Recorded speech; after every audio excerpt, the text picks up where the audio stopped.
Welcome, Director Graywall, and since the chairman teed me up for it, I will just note that in your written testimony, you say something very important. You say many Americans' trust in our financial markets and institutions is at near historic lows, quoting a Gallup poll.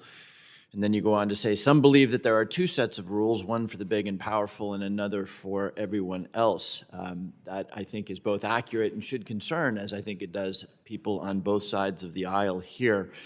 So maybe I will just point out that that my insider trading bill, H.R. 2655, has now passed two Congresses, been included as an amendment to the NDAA, and it is time for it to become law. I am grateful to my Republican colleagues for making that bipartisan. Now, of course, we just need to get it through the United States Senate. I do appreciate your agency's assistance on that. I think it's important, given all that you have to do, that your enforcement people not spend a whole lot of time slicing and dicing Newman and Salmon, and that we finally do what we should have done long ago, which is if we're going to prosecute people, make it clear why precisely we are prosecuting them.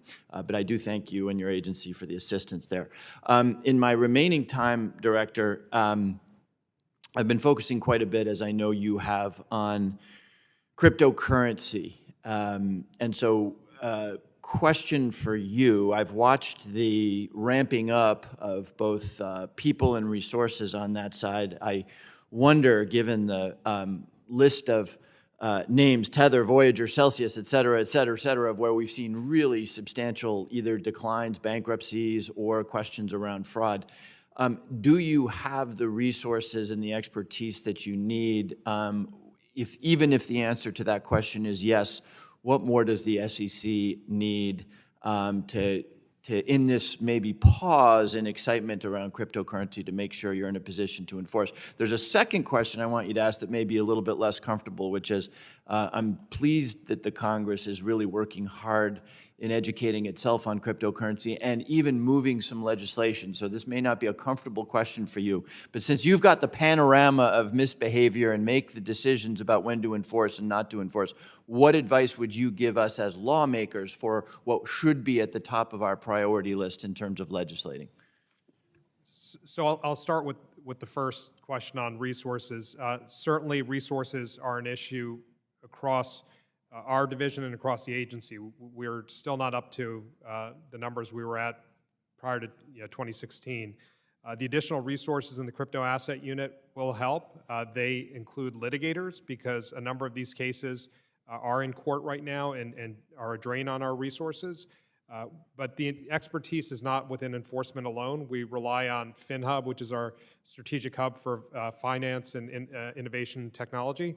And we rely on other divisions and their expertise. So it's a team effort on these issues as they touch the other divisions. I think we will need more resources moving forward, but for the time being, I think this will allow us to focus on all of the risk that we're seeing right now in the market that you alluded to in your question, and continue our investigations apace to make sure investors are protected and those that aren't compliant with our laws come into compliance. With respect to the second part of your question, I'd be happy to sit down with your staff and talk through some of the issues that we're seeing in a different setting and go through some thoughts that we may have on that. I just need to consult with others because, again, it's not just an enforcement issue alone. Well, let's talk for a second.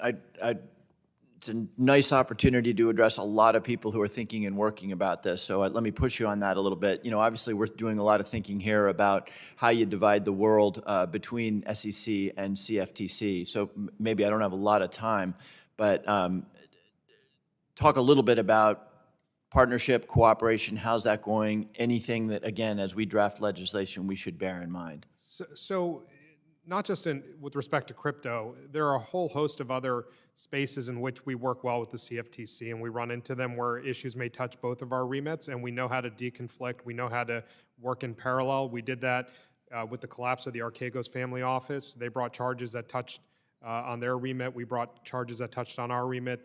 The SDNY brought criminal charges. We did that with the collapse of Infinity Q and other cases. So we know how to work with them. We work well together, and the chair has alluded to some areas in which we could use additional guidance, and I would defer to the chair's office on those issues.